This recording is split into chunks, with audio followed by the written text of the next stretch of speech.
Bismillahirrahmanirrahim. Jadi hari ini kita akan mulakan dengan tajuk kita yang pertama dari bidang Al-Quran. Okay, tajuk yang pertama, tajuknya adalah mukmin yang bertakwa. Okay, tajuk yang pertama ni melibatkan surah Al-Baqarah, bermula ayat 1 hingga ayat yang ke-5. Okey, jadi kita akan baca sama-sama surah Al-Baqarah ayat 1 hingga 5 ni. Ya, auzubillahi minasyaitonirrajim. Bismillahirrahmanirrahim.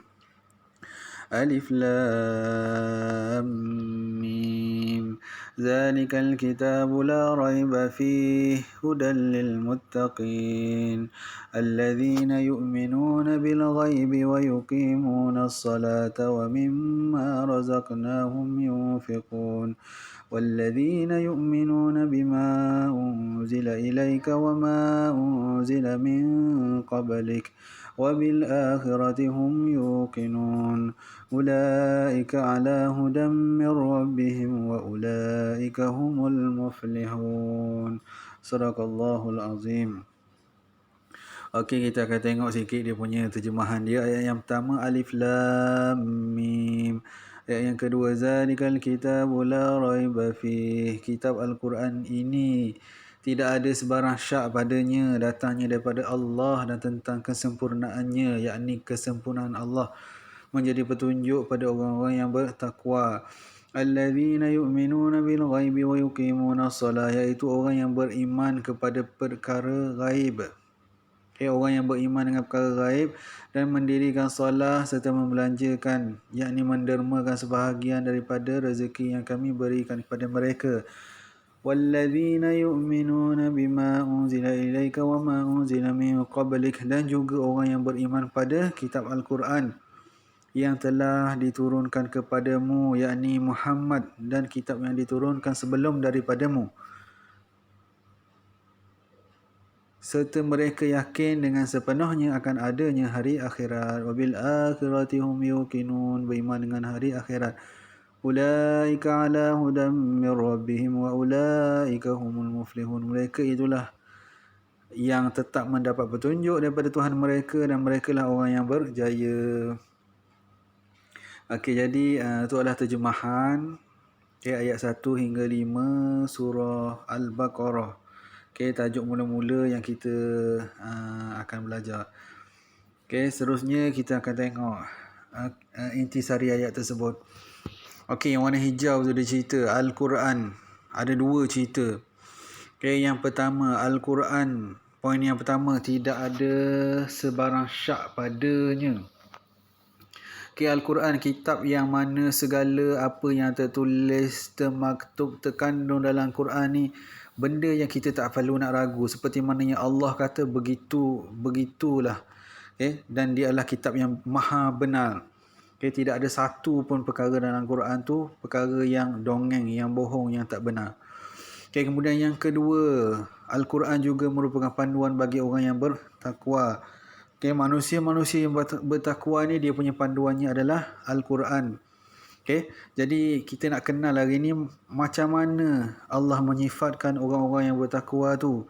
Okay, di sini kalau kita tengok yang warna kuning ni, dia disebut antara ciri orang yang bertakwa yang disebutkan dalam ayat 1 hingga 5 tadi.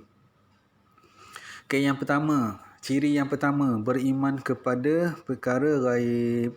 Okay, orang yang bertakwa dia ni beriman dengan perkara gaib. Perkara gaib adalah perkara yang kita tak nampak. Okay, seperti mana Allah, malaikat, dosa, pahala, syurga, neraka, semua tu adalah perkara gaib. Okay, ada orang yang tak beriman, dia tak percaya. Semua benda yang dia tak nampak di mata dia tak percaya. Okay, tapi kita sebagai orang Islam, kita wajib beriman dengan perkara gaib. Okay, beriman dengan kewujudan Allah, kewujudan malaikat, kita buat baik dapat pahala, itu semua adalah perkara gaib.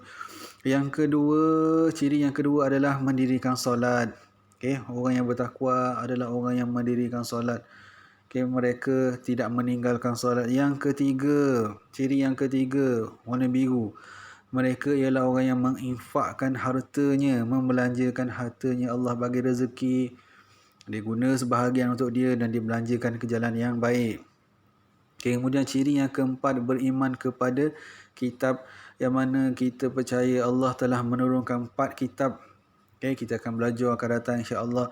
Dan yang antara yang paling utama adalah kitab Al-Quran. Kita wajib percaya dengan segala apa yang dinyatakan dalam Al-Quran. Dan akhir sekali, ciri yang kelima berdasarkan ayat 1 hingga 5 tadi adalah beriman kepada hari akhirat. Okay, orang yang bertakwa ni, mereka ni beriman kepada hari akhirat. Okay, hari kiamat. Okay, dan hasilnya, okay, daripada 5 ciri orang yang bertakwa ni, kita boleh tengok kotak yang warna oranye ni, dia kata golongan ni ialah golongan yang mendapat petunjuk daripada Allah dan tergolong dalam kalangan orang yang berjaya. Okay, orang-orang mukmin yang beramal, berciri dengan, bersifat dengan 5 ciri orang yang bertakwa ni, mereka ni Allah kata, okay, mereka lah orang yang mendapat petunjuk dan mereka adalah di kalangan orang-orang yang berjaya. Jadi ini adalah kelas pertama kita dan mudah-mudahan para pelajar mendapat manfaat daripada kelas yang pertama, insya-Allah. Dan lepas ni saya akan bagi soalan, okay, dan mohon pelajar untuk menjawabnya. Jadi kita tutup dengan tasbih kifarah. Subhanakallahumma wa bihamdik asyhadu an la ilaha illa anta astaghfiruka wa atubu ilaik. Assalamualaikum warahmatullahi